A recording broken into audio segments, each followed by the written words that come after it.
Hello friends, मेरा नाम है सीएम मिथुन जायसवाल और हम देख रहे हैं हमारा चैप्टर नंबर 2 इकोनॉमिक्स का, जिसके अंदर हमने ऑलरेडी डिमांड के सारे कंसेप्ट सीख लिए हैं और हम चल रहे हैं कंज्यूमर थियरी के ऊपर, थियरी ऑफ कंज्यूमर के ऊपर। उसके अंदर बेसिकली ये 3 पार्ट में रखा हुआ है वीडियो। पहला है वांट्स से रिलेटेड कैरेक्टरिस्टिक्स और different type of classification of wants. फिर हमने सेकंड वीडियो बनाया हुआ है कार्डिनल अप्रोच के ऊपर। आप जाके उसको देख सकते हैं, बड़ा ही मजेदार वीडियो, सारे कंसेप्ट आपके इजीली और क्लियर होने वाले हैं। और आज का जो वीडियो है वो रहने वाला है हमारा ऑर्डिनल अप्रोच के ऊपर। तो without wasting a time, let's start our lecture on ordinal approach. तो शुरू चलते हैं हमारी स्क्रीन के ऊपर। तो बेटा ये है हमारा ऑर्डिनल अप्रोच। इससे पहले मैं ऑर्डिनल अप्रोच के ऊपर आऊं, मैं आपको बता दूं कि हमने कार्डिनल के अंदर क्या सीखा था। C for cardinal, C for count, C for cardinal, C for count. तो हम कार्डिनल को क्या कर सकते हैं, काउंट कर सकते हैं। मतलब हम अपने उससे हमको जो यूटिल्स मिलते हैं, जो सेटिस्फैक्शन मिलता है कोई भी चीज को कंज्यूम करने से, वो हम बता सकते हैं कि कितना हमको यूटिल्स मिल रहा है। इसीलिए उसके अंदर क्या होता है, उसमें आता है मार्जिनल यूटिलिटी। हम अपने यूटिल्स को कैलकुलेट कर सकते हैं कि कितना यूटिलिटी आ रहा है, क्योंकि वो यूटिल्स जब मैं काउंट कर सकता हूं तो उसके ऊपर से जब मैं उसका सिग्मा करूंगा, सिग्मा ऑफ मार्जिनल यूटिलिटी करूंगा, मतलब मार्जिनल यूटिलिटी का सम टोटल करूंगा, तो मेरे को मिल जाएगा टोटल यूटिलिटी। क्या मिल जाएगा? Total utility. ठीक है बेटा। तो एमयू से उसका टोटल किया तो हमको मिला टोटल यूटिलिटी। ओके बेटा, ये जो मार्जिनल यूटिलिटी होती है ना, ये एक एडिशनल यूनिट को कंज्यूम करने से कितना यूटिलिटी मिल रहा है वो बताता है। और हर एक एडिशनल यूनिट को कंज्यूम करने से उसमें मिलने वाली जो यूटिलिटी होती है ना, वो हमेशा डिक्रीज होती है। ऐसा क्यों होता है? ऐसा प्यार में क्यों हो? यहाँ पे आ जाए बेटा, यहाँ पे आ जाओ, भावना में मत बह। यहाँ पे क्या लिखा हुआ है कि यहाँ पे मार्जिनल यूटिलिटी मेरा डिक्रीज हो रहा है। ये this is because of the law of diminishing marginal utility. कौन सा law of diminishing marginal utility? Diminishing marginal utility के कारण मेरा यहाँ से मिलने वाली जो यूटिलिटी है वो ऑलवेज डिक्रीज होती है। मतलब एक अगर सिंपल टर्म में बताऊं, अगर मैं एक गुलाब जामुन खाऊंगा, मेरे को बहुत दिनों से नहीं खाया है, तो मेरे को 50 यूटिल्स मिलेंगे। लेकिन सेकंड गुलाब जामुन खाऊंगा तो मेरे को मे बी 40 मिलेंगे। थर्ड खाऊंगा तो मे बी मेरे को 20 मिलेंगे। फोर्थ खाऊंगा तो अब इतना मजा नहीं आ रहा है सर, बहुत मीठा हो गया है, मैं भी इसमें मेरे को 10 मिले। और 5 में बस यार बस अब नहीं खाया जाएगा, बहुत मीठा, बाद में खाएंगे। ये सारे कंजम्पशन एट द टाइम हो रहे हैं। पांचवी यूटिल्स के अंदर मेरे को कोई ज्यादा सेटिस्फेक्शन नहीं मिला। और छठे में मेरे को लगता है यार कितना मीठा खिलाएगा रे, मैं डाइटिंग कर रहा हूँ, फास्ट कर रहा हूँ, पूरी ऐसी तैसी करती मैंने फास्ट की, अब मेरे को इसमें से नेगेटिव यूटिलिटी मिल रही है -10। अगर मैं सातवां कहूंगा, अरे अब तो और गंदा लग रहा है, फील डर्टी, मेरे को इंसल्टिंग फील हो रहा है खुद के लिए कि मैं क्या हूँ, अपनी सेहत का ध्यान नहीं रख पा रहा। मतलब यहाँ पे मेरे को डिस यूटिलिटी मिल रहा है। बेटा जी ये सारे कंसेप्ट हमने पढ़े हैं लास्ट वाले लेक्चर के अंदर, वहां पे जाके आप इसको चेक कर सकते हैं। वैसे मेरे को ऑर्डिनल बताना है, मगर मैं ऑर्डिनल पे आऊं इससे पहले मेरे को इसको क्लियर करना पड़ेगा।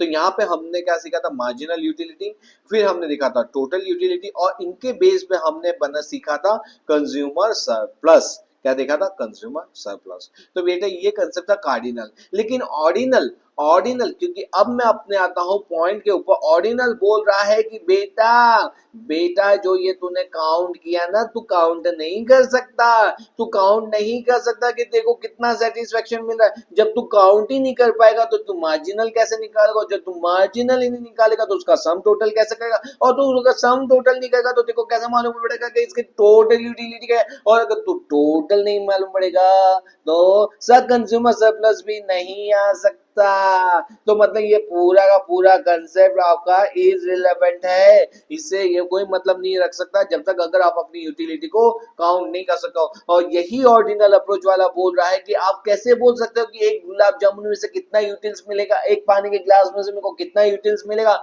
और एक थम्स अप की बोतल पीने से मेरे को कितना यूटिल्स मिलेगा, ये मैं बोल नहीं सकता।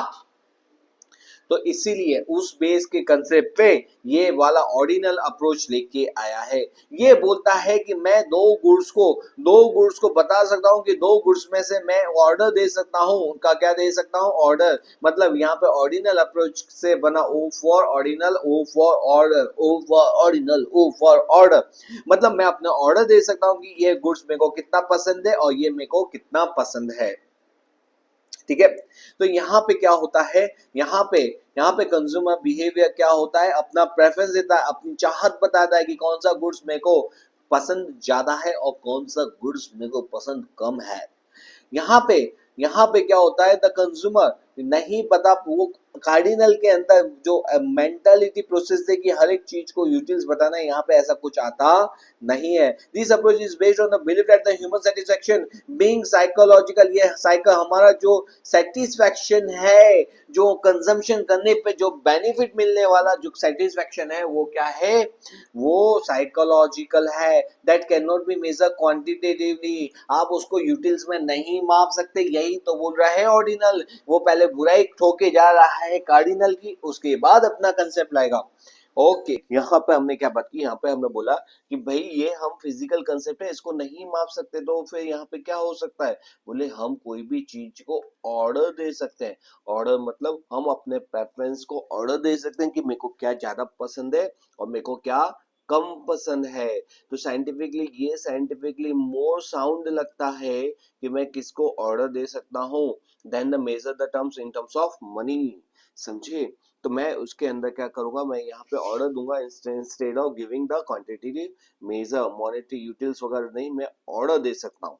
ठीक है, अब इसके अंदर कुछ हम एजम्पशंस देखते हैं। एजम्पशंस क्या है, एजम्पशंस है ऑफ इंडिफरेंस कर्व अप्रोच के। क्या एजम्पशंस है, पहला वाला एजम्पशन, कस्टमर को मालूम है, customer knows his own taste and preference. अगर आपको पूछा जाए कि बेटा हम रेस्टोरेंट में गए हैं, आप क्या खाओगे, तो आपको मालूम है कि आपको क्या पसंद है और क्या नहीं पसंद है। आप किसी को पूछने नहीं जाओगे, अपने फ्रेंड को नहीं पूछोगे, अच्छा बताना मेरे को क्या ज्यादा पसंद है। No, you know what you want.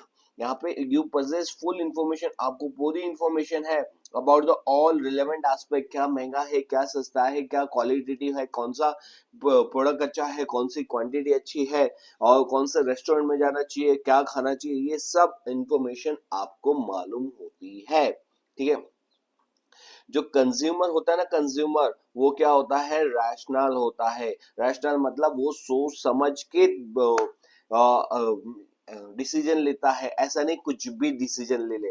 Tend to take rational action, वो अच्छे डिसीजन लेता है, रैशनल डिसीजन लेता है। And the result is more preferred consumption bundle over the less preferred bundle. अगर आपके पास दो बंडल पड़े हो, बंडल ए और बंडल बी, बंडल ए और बंडल बी, बंडल ए के अंदर क्वांटिटी ज्यादा है और बंडल बी के अंदर क्वांटिटी कम है, और आपको बोला जाए कि आप इसमें से कौन सा बंडल सिलेक्ट करोगे, तो ऑफकोर्स वाली बात है कि अगर दोनों में सेम क्वांटिटी मतलब वो चीजें पड़ी है, तो फिर अगर सेम चीजें हैं तो फिर मैं बंडल ए को ही सिलेक्ट करूंगा, क्योंकि इसमें quantity, suppose dairy milk silk, इसमें 10 चॉकलेट पड़ी है, डेयरी मिल्क सिल्क के इसमें 2 पड़ी है, तो मैं मैं 2 क्वांटिटी क्यों लूंगा, मैं ऑफकोर्स वाली 10 क्वांटिटी ही लेने वाला हूँ। तो I will prefer more bundle, मतलब मैं जिसमें ज्यादा बंडल होगा उसको ज्यादा प्रेफरेंस होगा as compare to less preferred bundle. Okay, the difference curve analysis assume that the utility is only ordinal expressible. Ordinal expressible का मतलब क्या होता है, ये बोलता है कि हम अपनी जो यूटिलिटी है, हम अपनी जो चाहत है, हम अपना जो सेटिस्फैक्शन है, उसको एक्सप्रेस ऑर्डर टर्म में कर सकते हैं। कौन से फॉर्म में कर सकते हैं, ऑर्डर फॉर्म में। मैं बता सकता हूं कि मेरे को किस ऑर्डर के अंदर ये चीज पसंद है। ठीक है, यहाँ पे the consumer is capable of ranking all conceivable combination of goods according to the satisfaction they yield, मतलब मैं रैंक दे सकता हूँ कि मेरे को कौन सी चीज ज्यादा अच्छी पसंद रही है, rank 1, rank 2, rank 3, rank 4, rank 5, समझ गए। तो यहाँ पे A B C D E he can rank them as per first preference, second preference, third preference, and so on. However, if the consumer happen to prefer A to B, अगर मेरे को बोला जाए कि A to B, he cannot tell quantitatively how much he prefer A to B. तो मैं बता सकता हूँ कि A की कंपैरिजन में B ज्यादा पसंद है, बट ये नहीं बोल पाऊंगा क्वांटिटेटिवली कि भाई कितना A की पसंद है, A की तुलना में कितना B ज्यादा पसंद है। कोई याद रखना, मैंने बताया ना यूटिल्स, यूटिलिटी टर्म्स में मैं नहीं बता पाऊंगा कि वो कितना मेरे को ज्यादा सेटिस्फाई देगा, हाँ, लेकिन ये है कि उससे मेरे को सेटिस्फैक्शन ज्यादा मिलेगा। Okay, the consumer choice is assume to be tentative, मतलब क्या है, अगर ये बोला जाए कि अगर ए से ज्यादा मेरे को बी पसंद है और बी से ज्यादा बी और सी रखा जाए तो मेरे को सी ज्यादा पसंद है, तो ए की तुलना में बी पसंद है, बी की तुलना में सी ज्यादा पसंद है। और अगर मेरे को बोला जाए कि आप ए लोगे कि सी लोगे, तो ऑफकोर्स वाली बात है, हम किसको सिलेक्ट करेंगे, बोलो बोलो बोलो बोलो बोलो, ए को कि सी को, ए को सी को, सी को। क्यों? क्योंकि ए की तुलना में बी ज्यादा अच्छा लगता है और बी की तुलना में सी ज्यादा अच्छा लगता है। In short, moral of the story क्या है, ए से सी, ऑफकोर्स वाली बात है, ए से सी ज्यादा अच्छा लगेगा, मैं सी को सिलेक्ट करूंगा।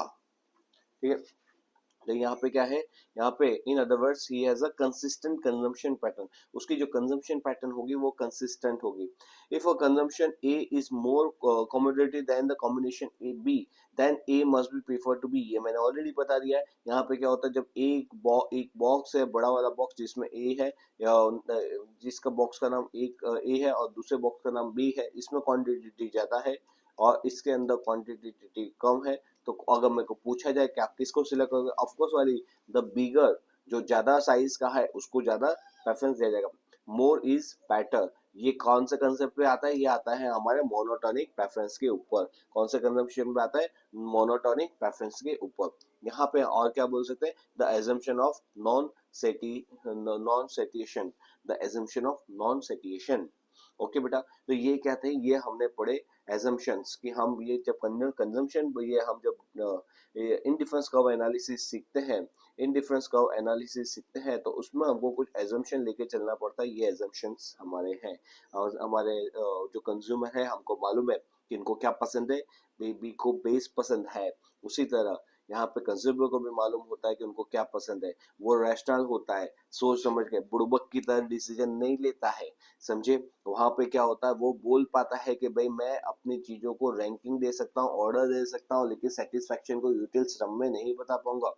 ठीक है, मैं उसके अंदर रैंकिंग दे पाऊंगा कि ए से बी ज्यादा पसंद है, बी से सी ज्यादा पसंद है, और मैं इतना कंसिस्टेंट पैटर्न है कि अगर मेरे को बोला जाए कि ए से बी ज्यादा पसंद है और बी से सी, और अगर ए और सी रखा जाए, मेरे को पूछा जाए कि अब बताओ कि उसमें से कौन सा पसंद है, तो ऑफकोर्स वाली बात है, मैं हमेशा बोलूंगा क्योंकि मेरे को सी ज्यादा पसंद, क्योंकि ए से बी ज्यादा था, बी से सी ज्यादा था, तो ऑफकोर्स वाली बात है सी में ज्यादा क्वांटिटी, तो सी ज्यादा पसंद होगा ए से।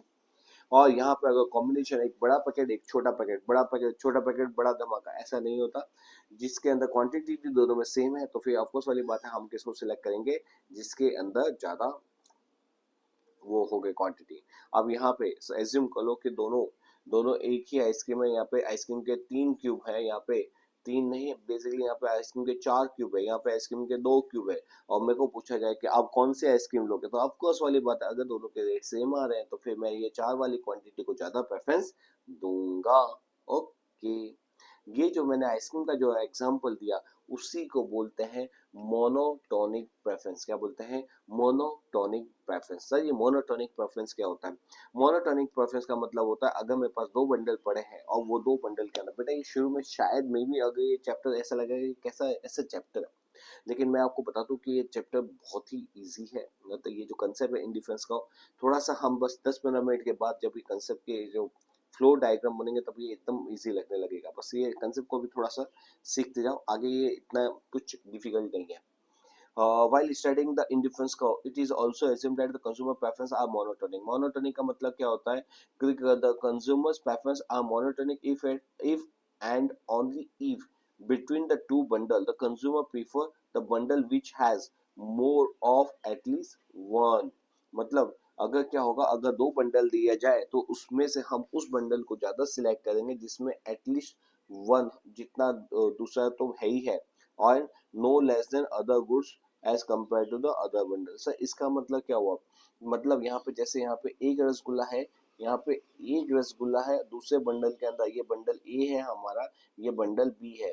बंडल ए के अंदर एक रसगुल्ला है, बंडल बी के अंदर भी मेरे को एक, मतलब रसगुल्ले दोनों में एक एक। यहाँ पे ये रसगुल्ला का बंडल है, ये गुलाब जामुन वाला बी जो है मेरा, एक मेरे को गुलाब जामुन मिला, एक रसगुल्ला।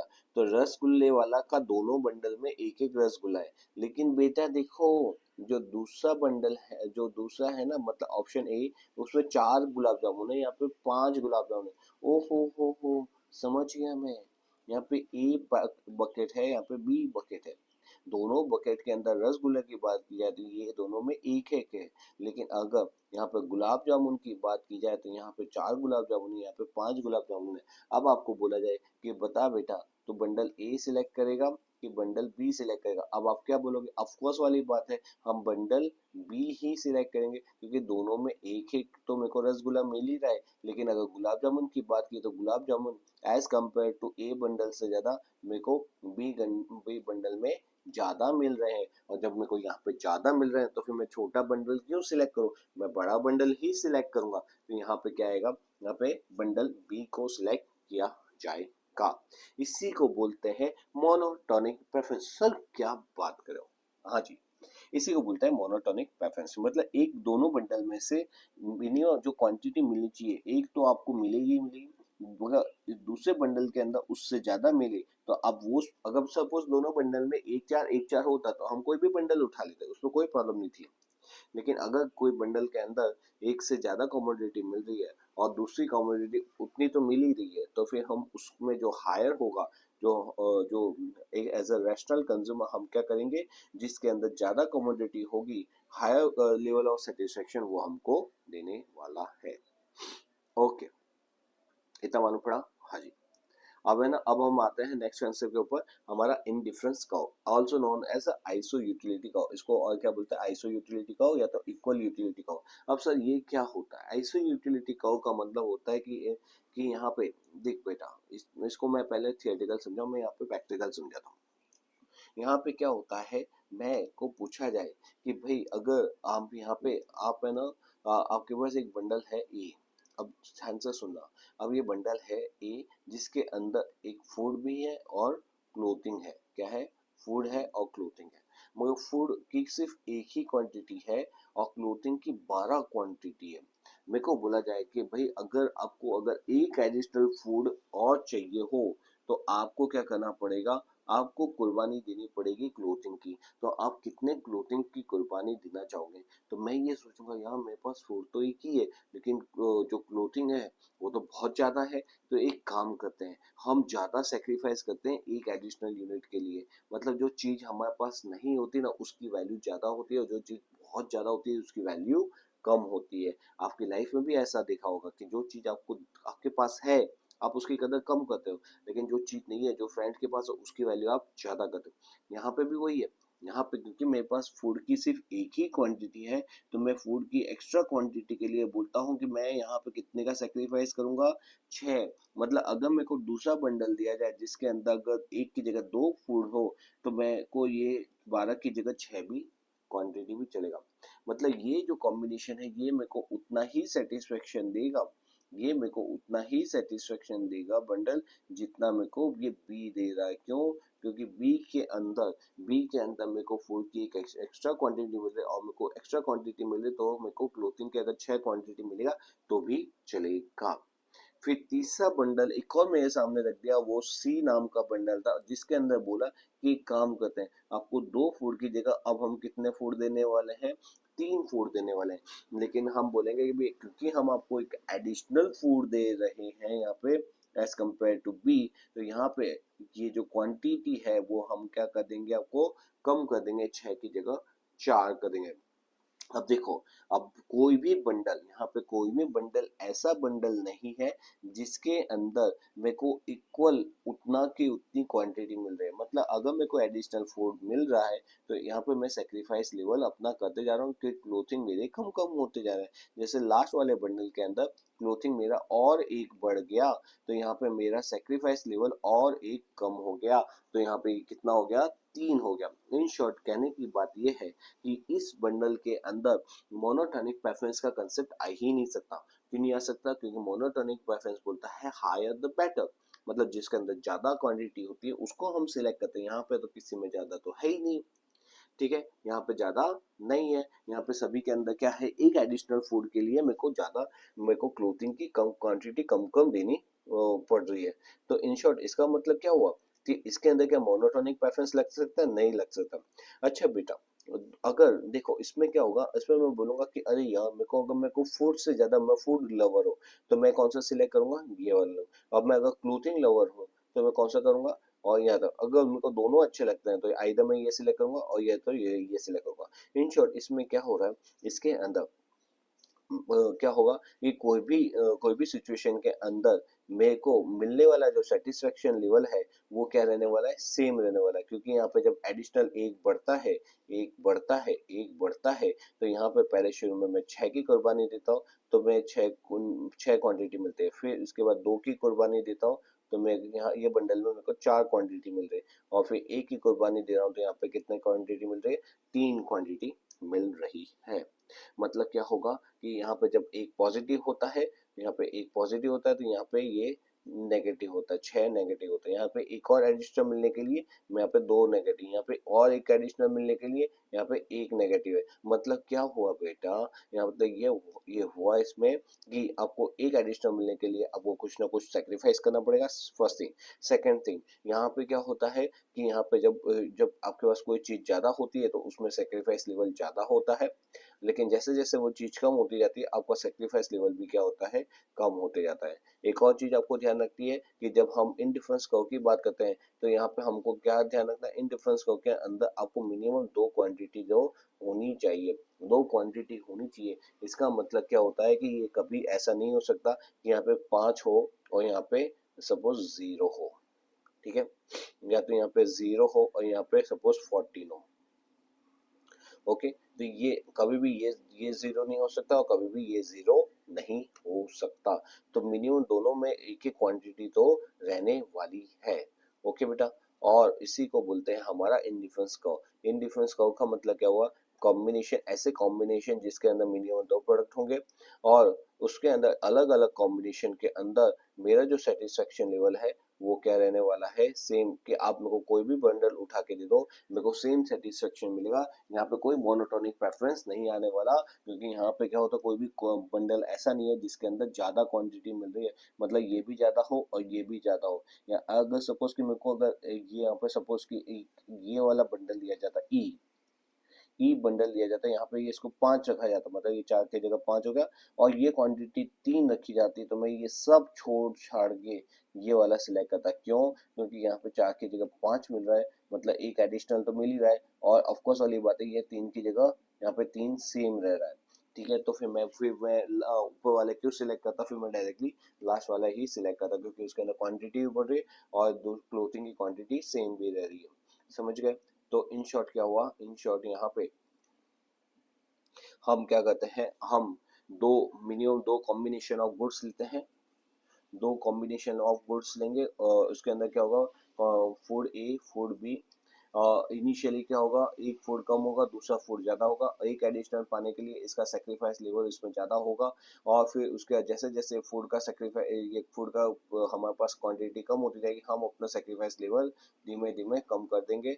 ये कम करते करते कभी भी ये 0 नहीं हो सकता और कभी भी ये भी फूड भी 0 नहीं हो सकता, मिनिमम दोनों में एक एक क्वांटिटी तो रहेगी रहेगी। यहाँ पे क्या होता है, हमारा जो जो सेटिस्फेक्शन लेवल है, मतलब आप हमको कोई भी बॉक्स उठा के दे दो, कोई भी कॉम्बिनेशन दे दो, A B C D E F G, उसके अंदर क्या होगा, मेरा सेटिस्फेक्शन लेवल सेम ही रहने वाला है। इसीलिए बेटा इसका नाम है, क्योंकि मेरा सेटिस्फेक्शन लेवल सेम रहता है इसलिए इसको बोला गया है आइसो यूटिलिटी कर्व। कौन सा कर्व बोला हुआ, आइसो यूटिलिटी कर्व, या तो क्या बोला हुआ है, इक्वल यूटिलिटी कर्व बोला गया है, इक्वल यूटिलिटी कर्व।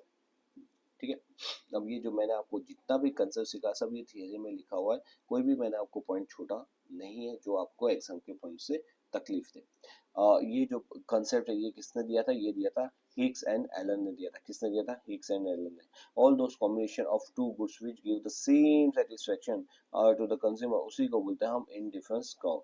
तो इंडिफरेंस कर्व क्या हो, ऐसा कॉम्बिनेशन जो जिसमें हमको क्या मिलता है, सेम सेटिस्फेक्शन मिलता है। Indifference curve give equal satisfaction to the consumer, consumer is completely indifferent among them. मतलब अगर मेरे को ये कॉम्बिनेशन में से अगर बोला जाए कि आप कौन से कॉम्बिनेशन को सिलेक्ट करोगे, तो आई एम इनडिफरेंट, मेरे को बोल दूंगा कि आंखें बंद करके कोई भी दे दो भाई साहब, उससे कोई फर्क नहीं पड़ेगा, क्योंकि हर एक के अंदर मेरे को क्या मिलने वाला है, सेटिस्फेक्शन लेवल सेम मिलने वाला है। क्या मिलने वाला है, सेटिस्फेक्शन सेम मिलने वाला है। ठीक है, since all the combination provide the same level of satisfaction, the consumer prefer equally, वहाँ पे प्रीफर देम इक्वली, मतलब मैं उनको इक्वली प्रीफर करूंगा, does not mind which combination he gets, मेरे को कोई फर्क नहीं पड़ेगा कि मेरे को कौन सा कॉम्बिनेशन मिल रहा है, क्योंकि हर एक कॉम्बिनेशन के अंदर क्या है, मेरे को satisfaction level same same same same same same same same same same वाला, सेम सेम नहीं, सेम सेम मिलने वाला है। इसको बोलेंगे आइसो यूटिलिटी या तो equal utility curve. Okay, okay. अब हम जब है ना ये जो होता है, जब हम कोई भी चीज को टेबल फॉर्म में बनाते हैं तो उसको बोलते हैं शेड्यूल। ये मैंने आपको बताया था, कोई भी चीज को जब टेबल फॉर्म में बनाते हैं तो वो होता है शेड्यूल, और जब हम उसको कर्व फॉर्म में बनाते हैं तो ये बन जाता है इंडिफरेंस कर्व। अगर आप इसको ध्यान से देखोगे तो यहाँ पे इंडिफरेंस कर्व के अंदर इसकी एक क्वांटिटी, और यहाँ पे क्लोथिंग की कितनी क्वांटिटी, 12 क्वांटिटी, यहाँ पे इसकी 2 क्वांटिटी। अब क्योंकि मेरे को एक एडिशनल मिल रही है तो इसके लिए मैं यहाँ पे सेक्रीफाइस करके क्या करूंगा, यहाँ पे आ जाऊंगा 6 के ऊपर। फिर अब क्योंकि अब मेरे पास ये क्वांटिटी कम हो गई तो मेरा सेक्रीफाइस लेवल कम हो जाएगा, यहाँ पे 6 से हो जाएगा 4, क्योंकि अब ये क्वांटिटी और कम हो गई तो यहाँ पे सेक्रीफाइस लेवल हो जाएगा मेरा 3। तो यहाँ पे एक एडिशनल, 2 की जगह 3, 3 की जगह 4। तो हमारा जो इन डिफरेंस कर्व बनेगा ना, वो इनिशियली बहुत शार्पली डिक्रीज हुआ। क्या होगा, इनिशियली शार्पली डिक्रीज हुआ, लेकिन लेटर ऑन पे क्या होगा, क्योंकि हमारे पास ये क्वांटिटी अब कम हो गई तो हम जो डिक्रीज का लेवल है वो क्या करेंगे, कम करेंगे। ठीक है, और ये इसको कभी भी एक्सिस को टच नहीं करेगा, ये एक्सिस को टच नहीं करेगा। ठीक है, और इसका शेप क्या होगा, पहले शार्पली डिक्रीज होगा और फिर यहाँ पे डिक्रीज, फिर लेटर ऑन एकदम डिक्रीज होगा। मतलब यहाँ पे इनिशियली वो decrease at a increasing rate होगा। क्या होगा, decrease at a increasing rate होगा, और लेटर ऑन यहाँ पे क्या होगा, यहाँ पे भी डिक्रीज होगा but at a decrease rate. ठीक है, ओके। चलो, अब हमारा नेक्स्ट कंसेप्ट आता है in difference curve map. In difference curve map का मतलब क्या होता है बेटा, इन डिफरेंस कर्व और इन डिफरेंस कर्व मैप दोनों एक जैसे ही है। जब है ना मैं किसकी बात करता हूँ, अगर मैं बोलता हूँ कि एक इन डिफरेंस कर्व की बात करूँ तो वो होता है इन डिफरेंस कर्व, लेकिन मैं एक से ज्यादा इन डिफरेंस कर्व की बात करूँ तो वो हो गया इन डिफरेंस कर्व का मैप। इसको हम क्या बोलेंगे, इन डिफरेंस कर्व का मैप। क्या बोलेंगे, इन डिफरेंस कर्व का मैप। मैप क्यों बोलेंगे, क्योंकि यहाँ पे हम एक से ज्यादा कर्व की बात करते हैं, यहाँ पे हम एक से ज्यादा कर्व की बात करते हैं। अब बेटा एक चीज को समझना, अगर देख, अगर है ना ये इन डिफरेंस कर्व 1 है ना, तो इन डिफरेंस कर्व पे हम मैंने ऊपर बताया आइसो यूटिलिटी कर्व कि इन डिफरेंस कर्व, ये वाले इन डिफरेंस कर्व के ऊपर आने वाली जितने भी पॉइंट्स हैं, जितने भी कॉम्बिनेशंस हैं, उसमें मिलने वाला सेटिस्फेक्शन क्या होगा पता, उसमें मिलने वाला सेटिस्फेक्शन क्या होगा, जल्दी बोल, वेरी गुड, उसमें मिलने वाला सेटिस्फेक्शन सेम होगा। क्यों, क्योंकि यहाँ पे क्या होता है, यहाँ पे एक अगर एडिशनल यूनिट बढ़ता है, एक एडिशनल यूनिट बढ़ता है तो इसका भी एडिशनल यूनिट क्या होता है, कम होता है, इसका भी एडिशनल यूनिट कम होता है, इसका भी एडिशनल यूनिट क्या होता है, कम होता है। मतलब क्या होता है, आइदर आपको एक एक्स्ट्रा ये चाहिए तो फिर इसकी कुर्बानी ज़्यादा देनी पड़ेगी, मतलब एक्स चाहिए तो वाई की कुर्बानी ज़्यादा चाहिए और देनी पड़ेगी, और आपको वाई ज़्यादा चाहिए तो आपको एक्स के गुड्स के कॉम्बिनेशन कम मिलेंगे।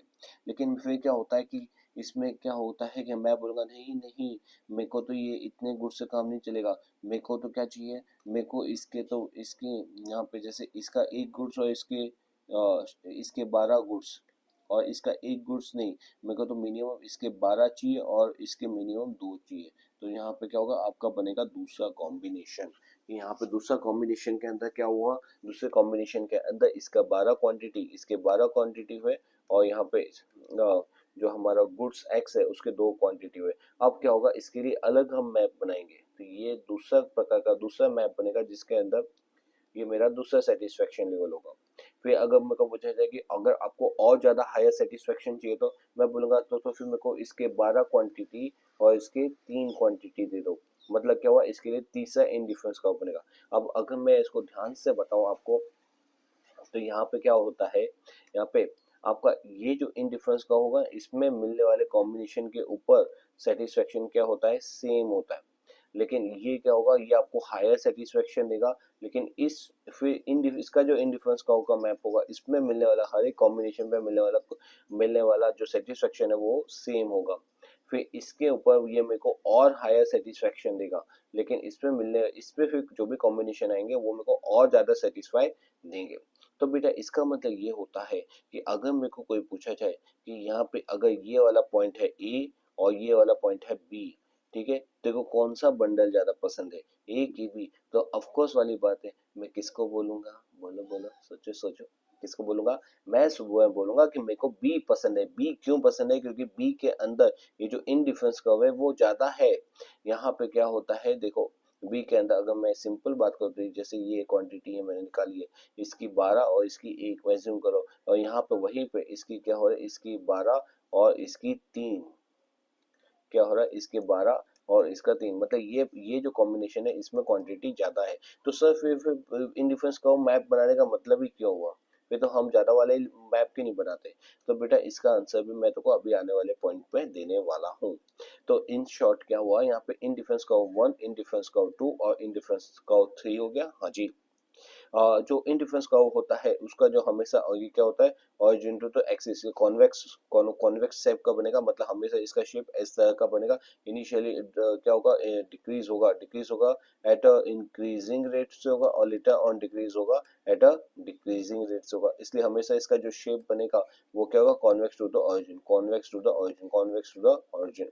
Okay, convex to the origin बनेगा। दूसरी इंपॉर्टेंट चीज क्या है यहाँ पे, कि आपको जो इसके अंदर जो ऑरिजिन से नजदीक होगा ना, जो कर्व ऑरिजिन से नजदीक होगा उसमें सेटिस्फेक्शन मिलने वाला जो लेवल है वो कम होगा एज कंपेयर टू जो ऑरिजिन से जितना दूर होगा। मतलब इसमें जो सेटिस्फेक्शन लेवल है वो हायर होगा एज कंपेयर टू IC1। लेकिन बेटा अगर फिर मैं अगर बात बताऊं कि सर IC1 पे जितने भी कॉम्बिनेशन फॉलो होंगे उसमें क्या होगा, तो उसमें मिलने वाला सेटिस्फेक्शन सेम होगा। अगर IC2 की बात करें तो IC2 पे जितने भी कॉम्बिनेशन है वो उस पे मिलने वाला सेटिस्फेक्शन सेम, इस IC3 पे मिलने वाला सेटिस्फेक्शन लेवल सेम।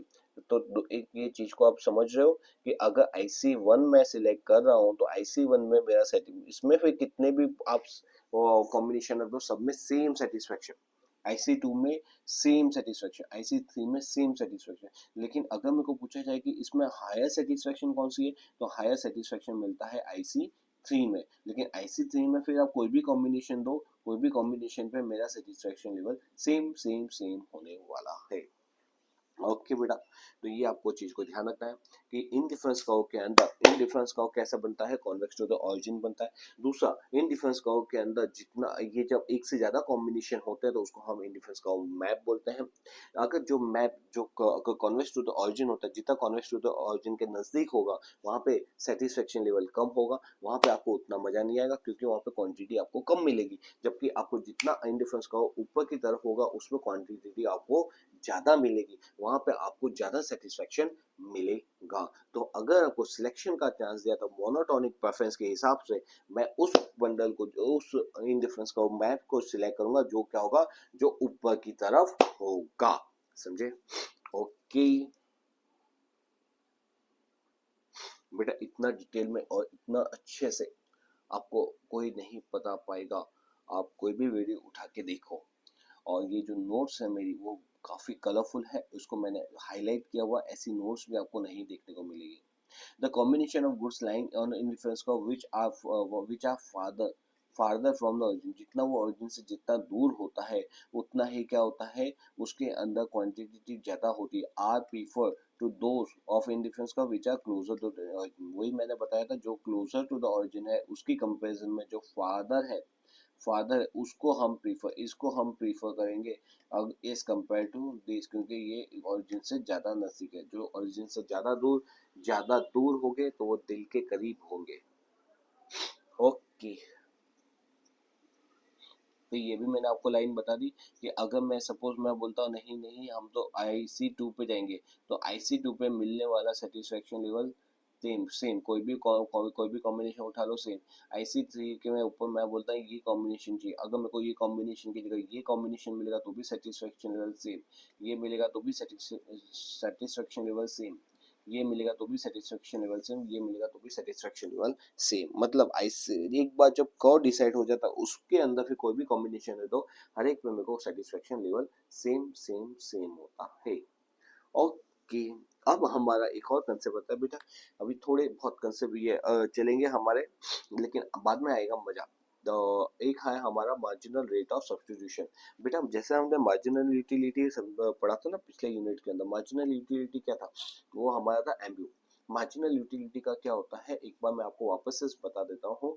यहाँ पे हमारा जो प्रोडक्शन है ये हमने मार्जिनल यूटिलिटी का कंसेप्ट पढ़ा था कार्डिनल के ऊपर। कहाँ पढ़ा था, कार्डिनल, जहाँ पे हम अपने यूटिल्स को काउंट कर सकते हैं, जहाँ पे हम यूटिल्स को क्या कर सकते हैं, काउंट कर सकते हैं कि एक अगर अगर एक प्रोडक्शन, अगर मैं कोई गुड्स को प्रोडक्शन कर रहा हूँ या तो यहाँ पे कंज्यूम कर रहा हूँ, क्या कर रहा हूँ, एक कोई गुड्स को कंज्यूम कर रहा हूँ, तो उससे मिलने वाला सेटिस्फेक्शन लेवल, या तो जैसे वाटर है वो मैं वाटर को कंज्यूम कर रहा हूँ तो पहला ग्लास ऑफ वाटर से मेरे को 15 यूटिल्स का सेटिस्फेक्शन मिलता है। लेकिन अगर वही सेकंड ग्लास ऑफ वाटर पीता हूँ तो मेरे को 10 यूटिल्स का सेटिस्फेक्शन मिलेगा।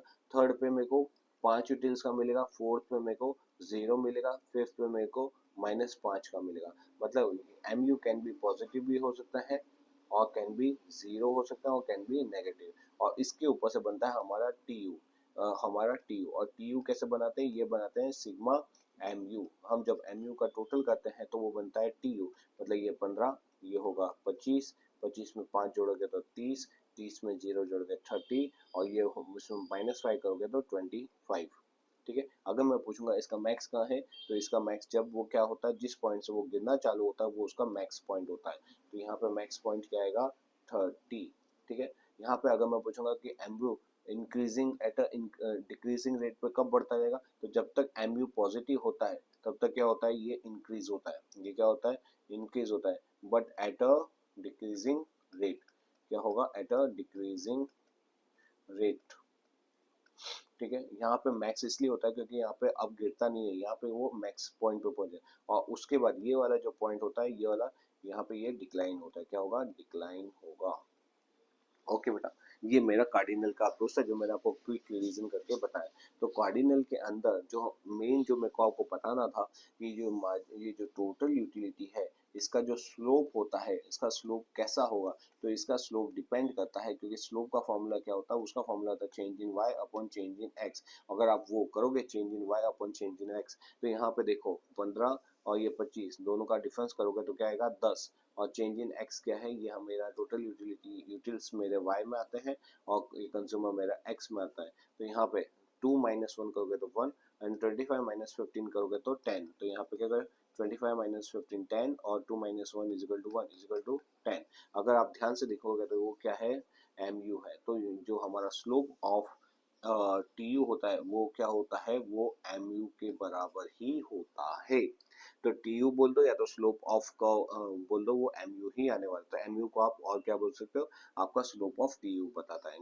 मेरा TU का शेप कैसा होगा, तो मेरा MU कैसे बढ़ रहा है या तो यूटिल्स कैसे कम हो रही है उसके ऊपर डिपेंड करेगा मेरा TU कैसे बनेगा। वैसे ही अब इस कंसेप्ट के ऊपर आते क्यों मैंने ये लिया, वहाँ पे मार्जिनल यूटिलिटी के नाम से था, और यहाँ पे marginal rate of substitution. Substitution मतलब क्या होता है कि जैसे जैसे एक एक मैं क्वांटिटी को क्या कर रहा हूँ, बढ़ाते जा रहा हूँ, तो उसके एडिशनल मिलने से मैं कितना सेक्रीफाइस कर रहा हूँ, मैं यहाँ पे 6 यूनिट का सेक्रीफाइस कर रहा हूँ। यहाँ पे इसके एक और मिलने से मैं यहाँ पे कितने का सेक्रीफाइस कर रहा हूँ, यहाँ पे मैं 2 यूनिट का सेक्रीफाइस कर रहा हूँ, मतलब 6 में से 2 माइनस करूंगा तो 4 आएगा। यहाँ पे इसके एक और मिलने से मैं कितने का सेक्रीफाइस कर रहा हूँ, तो यहाँ पे 4 में से एक का मैं सेक्रीफाइस कर रहा हूँ, तो ये कितना आएगा, 3 आएगा। तो जो जो सेक्रीफाइस होता है, जो सेक्रीफाइस होता है उसी को क्या बोलते हैं, सेक्रीफाइस करता हूँ, सेक्रीफाइस कर रहा हूँ, उसी को क्या बोलते हैं, उसी को बोलते हैं हमारा MRS। क्या बोलेंगे,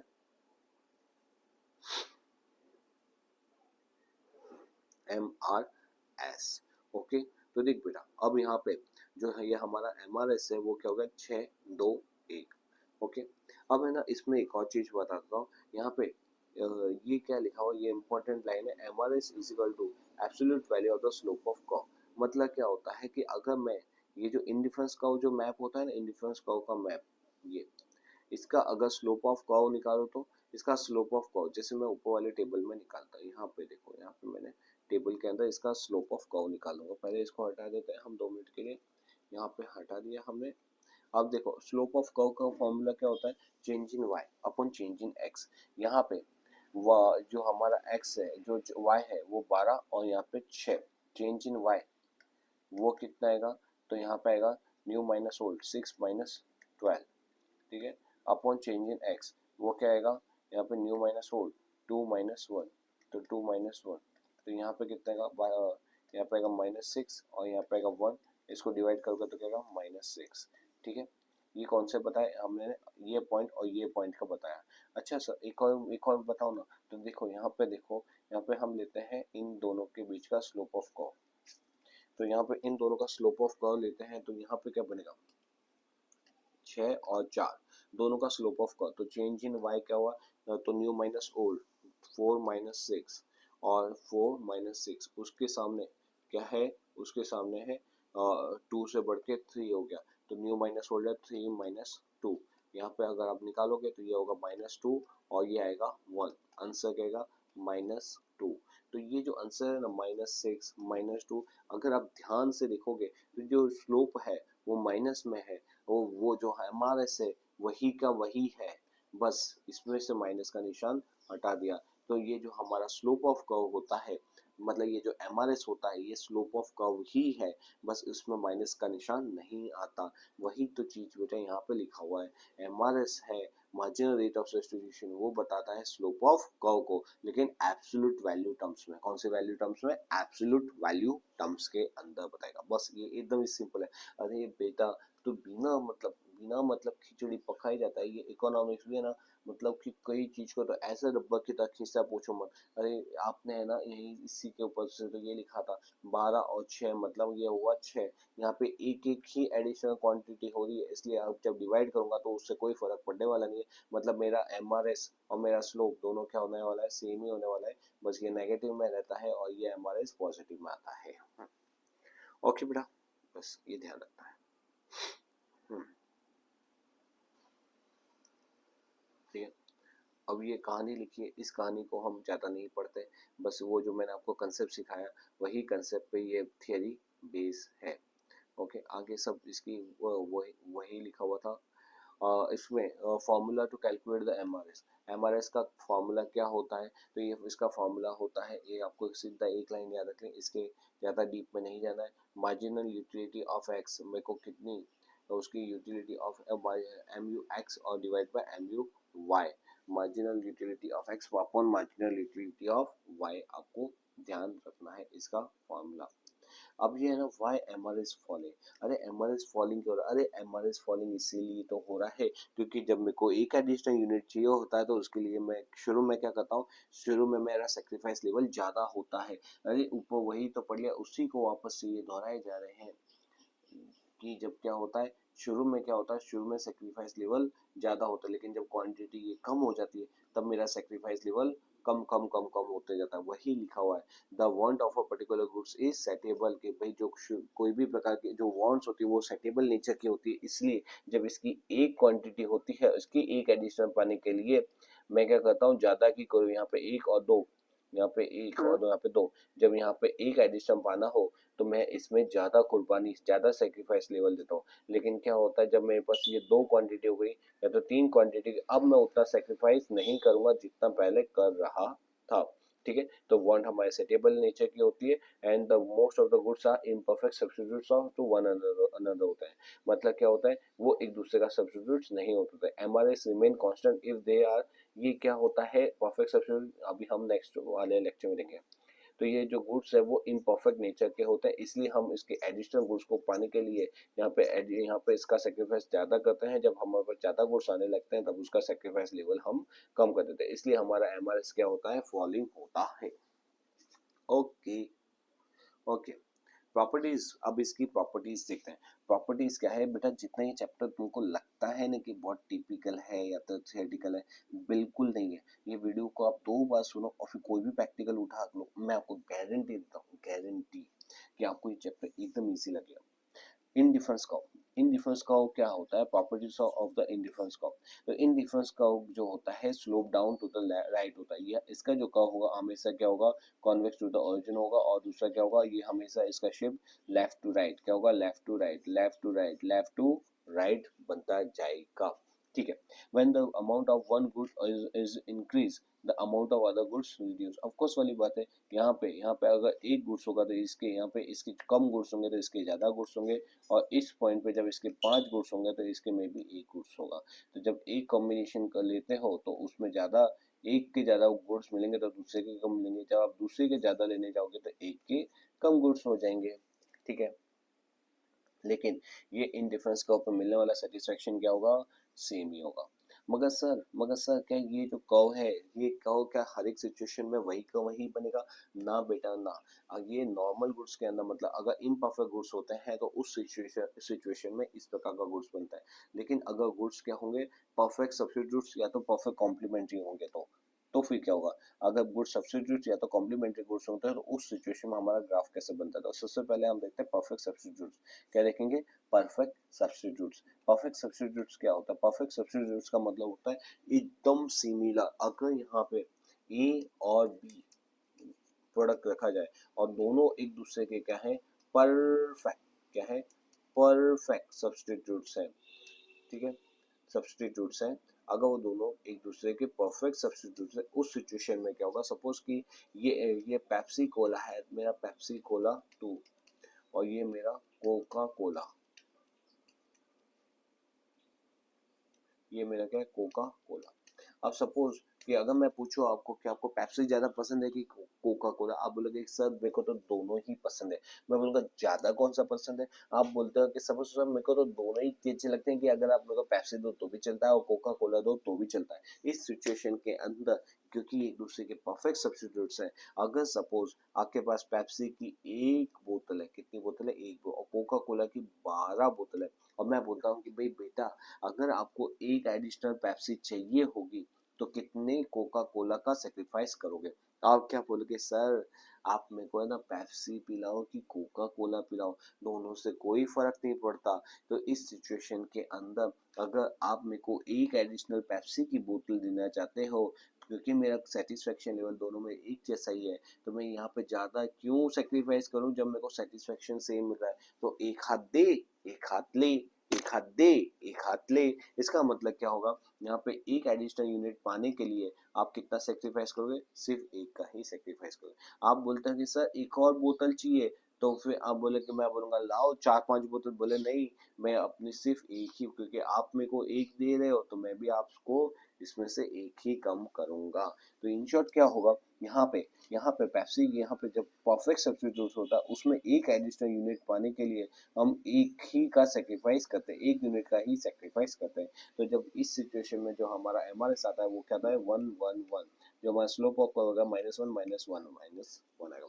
और जब हमारा कर्व बनेगा तो वो कर्व कैसा बनेगा, straight line, straight downward sloping but straight line. तो ये downward sloping straight line. Normal curve कैसा बनता है, शुरू में उसका सैक्रिफाइस लेवल ज्यादा होता है और फिर उसके बाद कम कम कम कम होते जाता है, तो इस शेप का बनता है। लेकिन इस केस के अंदर स्ट्रेट लाइन वाले के अंदर जब सब्स्टिट्यूट्स होता है परफेक्ट सब्स्टिट्यूट्स, तो उसमें अंदर क्या होता है, डाउनवर्ड स्लोपिंग स्ट्रेट लाइन बनता है, डाउनवर्ड स्लोपिंग स्ट्रेट लाइन बनता है।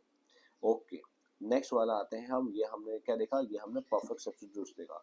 अब हम देख रहे हैं परफेक्ट कॉम्प्लीमेंट। यहाँ पर अब हम देख रहे हैं जब गुड्स क्या होते हैं, परफेक्ट कॉम्प्लीमेंट मतलब एक जैसे होते हैं। मतलब कॉम्प्लीमेंट्री गुड्स हमने पढ़ा था, कॉम्प्लीमेंट्री गुड्स जो गुड्स यूज किए जाते हैं यूज टुगेदर, उसको बोलते हैं परफेक्ट कॉम्प्लीमेंट। अब जैसे राइट पैर का जूता और लेफ्ट पैर का जूता, अगर मैं आपको 10 बंडल 10 जूते दूं, ठीक है, 10 जूते की पेयर दूं, उसमें से एक जूते की पेयर ऐसी है जिसमें राइट और लेफ्ट दोनों शूज है, बाकी 9 पेयर ऐसी है जिसमें आइदर या तो राइट ही राइट है या तो लेफ्ट ही लेफ्ट है, ठीक है, आइदर और। क्या वो आपके कोई मतलब का है क्या? नहीं, वो आपके कोई मतलब का नहीं है। आप दोनों पैर राइट वाले पैर पैर में पहन के तो घूम नहीं सकते, दोनों लेफ्ट पैर वाले एक ही पाँव में, दोनों पाँव में पहन के तो नहीं घूम सकते। इसका मतलब क्या है कि वो जो आपका जो सेटिस्फेक्शन लेवल है यहाँ पे, जो इस पेयर में आ रहा है 1:1 के अंदर, खाली एक ही पेयर के अंदर, वो यहाँ पे सेम रहेगा, भले ही इसके कितने ही जूते दो, लेकिन आपका सेटिस्फेक्शन लेवल क्या होगा, इतना ही रहने वाला है इस पॉइंट पे। और इसके अंदर दूसरे पाँव के कितने ही जूते दे दो, फिर भी आपका सेटिस्फेक्शन लेवल क्या होगा, सेम ही लेवल पे रहेगा।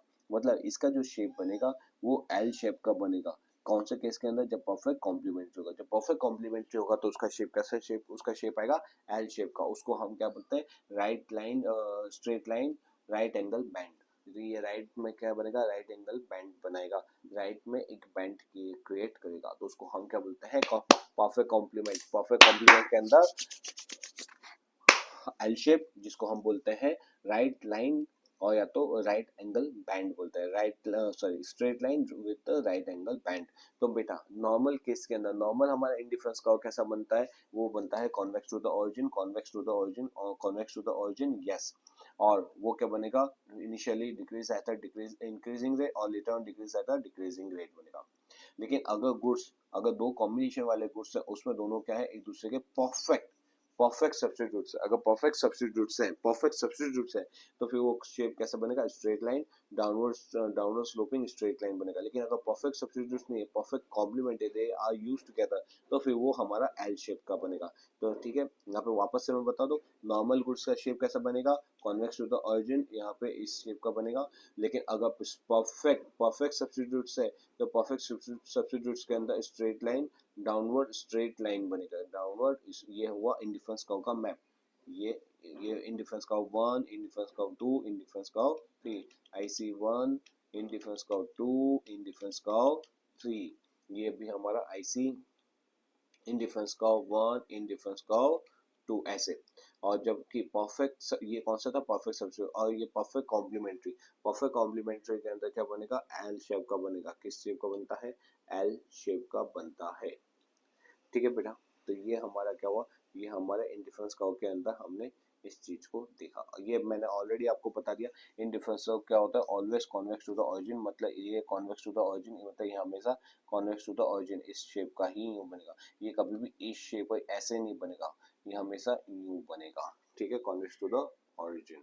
ओके, अब एक और इम्पोर्टेंट चीज है, अच्छी चीज है, यहाँ पे क्या होता है, कभी भी जो इंडिफरेंस कर्व है ना, वो एक दूसरे को नहीं काटेंगे, एक दूसरे को नहीं काटेंगे। सर ऐसा क्यों होता है, तो देख बेटा, यहाँ पे क्या है, यहाँ पे सपोज इधर इधर इधर इधर इधर इधर, यहाँ पे क्या होता है, अगर मैं पूछूं कि बता बेटा, यहाँ पे इन डिफरेंस कर्व 1 देखो ज्यादा अच्छा लगता है कि 2 ज्यादा अच्छा लगता है, इन डिफरेंस कर्व 1 और इन डिफरेंस कर्व 2 कौन सा ज्यादा अच्छा है, तो मैंने बताया था कि जितना वो ओरिजिन से दूर होता है वो ज्यादा बेटर होता है। तो ये ओरिजिन से ज्यादा दूर है तो IC2 इज बेटर। लेकिन अगर क्या हुआ, दोनों ने एक दूसरे को काटा, अगर IC कर्व ने दोनों ने एक दूसरे को काटा, तो अगर इसकी नजर से दिखेगा तो यहाँ से कौन सा वाला दूर है, यहाँ पे IC1 वाला ग्रुप है, तो यहाँ से देखेंगे तो हमको IC1 में ज़्यादा सेटिस्फेक्शन लेवल ज़्यादा मिलेगा। लेकिन अगर यहाँ से देखोगे तो इधर IC2 फार है एज कम्पेयर टू IC1, तो IC2 के अंदर क्या मिलेगा, सेटिस्फेक्शन लेवल ज़्यादा मिलेगा। अब हमने क्या बोला कि इस पॉइंट पे जब हम IC1 या तो IC2 के अंदर कि इसके इस लाइन की बात करते हैं, तो इसमें मिलने वाला सेटिस्फेक्शन हमेशा क्या होता है, same same same same same. याद है कि अगर ये IC लेवल है तो इस पे कोई भी पॉइंट पे मेरा सेटिस्फेक्शन लेवल सेम रहेगा, यहाँ पे कोई भी लेवल है उस पे क्या होगा, मेरा सेटिस्फेक्शन लेवल सेम रहेगा। तो सर ये कैसे पॉसिबल हुआ, देखो ना, यहाँ पे यहाँ पे इस यहाँ नीचे से यहाँ से देखेंगे इस पॉइंट से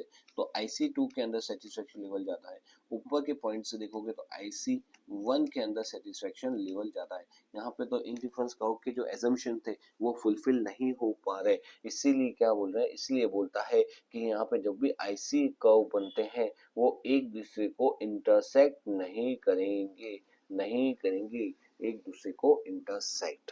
ठीक है बेटा।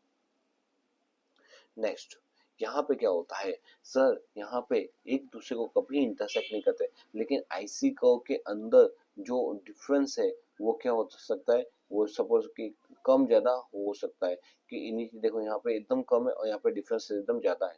या तो दूसरा कर्व बनाते हैं दूसरे कर्व के अंदर क्या है, दूसरे कर्व के अंदर डिफरेंस ऐसा है यहाँ पे डिफरेंस ज्यादा है, यहाँ पे डिफरेंस कम है, तो डिफरेंस कम ज्यादा चल सकता है लेकिन वो कभी भी एक दूसरे को टच करके नहीं चलेंगे। ठीक है, या तो इंटरसेक्ट यहाँ पे टच किया और यहाँ ऐसे करके नहीं चलेंगे ना ही एक दूसरे को टच करेंगे, ना ही क्या करेंगे, एक दूसरे को इंटरसेक्ट करेंगे।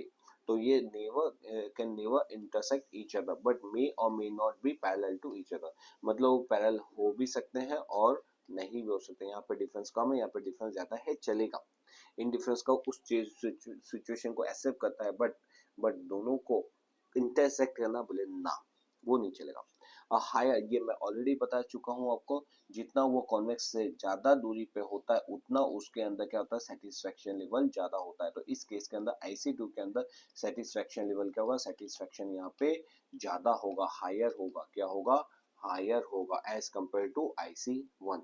ठीक है, फिर ये वाला भी मैंने बता दिया आपको concept, in difference curve will not touch either sexes, मतलब क्या होता है, यहाँ पे हम कितने गुड्स की बात करते हैं, एटलीस्ट 2 कॉम्बिनेशन की बात करते हैं, यहाँ पे 2 कॉम्बिनेशन की बात करते हैं। इसलिए अगर एक कॉम्बिनेशन 0 हो जाए, एक प्रोडक्ट जैसे ए और बी इसके 0 और इसके 14 या तो 15 ले लो, इसके 1 और इसके 12, ऐसा चलेगा क्या, नहीं, क्योंकि यहाँ पे कॉम्बिनेशन ए में तो कोई गुड्स आ ही नहीं रहा, इसलिए ये कॉम्बिनेशन नहीं चलेगा। तो कभी भी या तो इसके 0 और इसके 5 ये भी कॉम्बिनेशन नहीं चलेगा, तो इसकी क्वांटिटी 0 या तो इसकी क्वांटिटी 0, ऐसा नहीं चलता। मतलब क्या होता है, ये कभी भी हमारा इन डिफरेंस का एक्सिस को टच नहीं करेगा, कभी भी हमारा इन डिफरेंस का एक्सिस कोई भी y एक्सिस को या तो x एक्सिस को टच नहीं करेगा, क्योंकि मिनिमम एक एक क्वांटिटी तो होनी चाहिए। ओके बेटा, तो यहाँ पे हमने क्या पढ़ा, यहाँ पे हमने पढ़ा इंडिफरेंस कर्व के बारे में, इंडिफरेंस कर्व मैप के बारे में, फिर मोनोटोनिक प्रेफरेंस के बारे में, MRS के बारे में। आई होप आपको मजा आया होगा। ठीक है, हमारा एक छोटा सा पॉइंट रह गया है इन बजट लाइन, वो हम लेंगे नेक्स्ट वीडियो के अंदर। तब तक क्या रहे, आप पढ़ते रहे, समझते रहे, मेरे जो कंसेप्ट है उसको अच्छे से सुने और फिर बुक्स में से जरूर पढ़ना, क्योंकि खाली सुनने से नहीं होगा जब तक आप किताब के अंदर घुसोगे नहीं। तो आप खुद भी अच्छे से उसको पढ़ो और उसके रिलेटेड सारे MCQ सॉल्व करो। चलो मिलते हैं ऐसे ही वीडियो के साथ नेक्स्ट टाइम में, टिल देन बाय बाय।